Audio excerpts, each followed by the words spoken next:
From folklore to fiction, haunting historical figures to Hollywood's fang fascination. I am Dracula. For centuries, vampire tales have terrorized and tantalized mortals. The vampire in fiction is an immortal, undead, blood-sucking individual who stalks the night. Northeast Ohio author and National Merit Scholar Michelle Belanger studies vampires and the fledgling fantasy. Some elegant, svelte kind of person who will, come through the French doors and romance you. He's the quintessential demon lover. But that's fiction, right? Michelle says no, that there's an actively growing vampire subculture. Folks who call themselves real vampires run on a continuum. There are those who drink blood. There are those who really just adopt the vampire as a fashion archetype. According to the Atlanta Vampire Alliance, or AVA, there are thousands of people all around the world who consider themselves real vampires, from Amsterdam to London to right here in Cleveland. But they say they aren't out trolling around cemeteries at all hours of the night, and they aren't satanic in sacrificing small animals. They say they're just regular people, your friends, family, even co-workers. There are different types of vampires. The first group are lifestylers, draped in black. Some lifestylers will permanently transform their teeth into fangs. The vampire chic. The next group is also the most controversial, sanguine vampires, or sangs. They feed on real human blood. Blood is something that they can see and touch and taste, and therefore it's real. Entire websites are dedicated to finding blood donors. This site discusses drinking animal blood, but many sangs feel that only human blood is best. What you are getting is the energy out of the blood. Mal is a sanguine vampire that we spoke with by phone to protect his identity.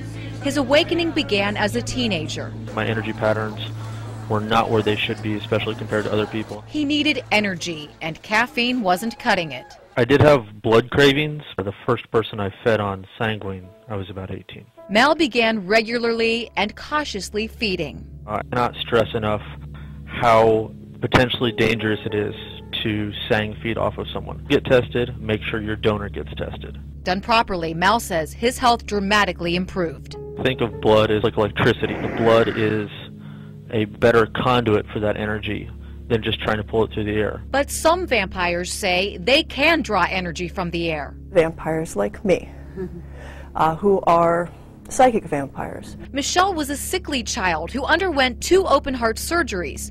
She had experimented with meditative energy exercises and absorbing energy from classmates and crowds. The fact of the matter is we all interact with one another on this energetic level. It's breath, life energy, laying on of hands of light techniques, or Reiki, any of the energy healing techniques, it functions on the exact same principles. The only difference is instead of putting energy in, you're taking it out. It worked.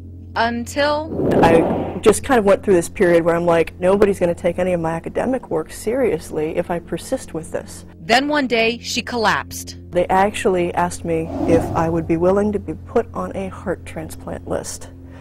And in my world, the third time is not a charm. Immediately, Michelle called a friend for a feeding. And the next day, I was back to lifting weights. I was fine. Michelle says psychic vampires are all around us, whether they know it or not. Very aggressive, dominant people who get up into your space, and by the time they're done with their confrontational behavior, you feel drained. Both vampires say they would never feed on someone against their will. They don't melt in the sun, wooden spikes are for tents, and garlic's a great spice, but nothing more. I think the word vampire is a stumbling block for a lot of people. I know that by the fact that I call myself a psychic vampire, the extreme skeptics are going to go, well, sure. But don't take my word for it. Go out and find an experience and judge for yourself. Suzanne Stratford, Fox 8 News.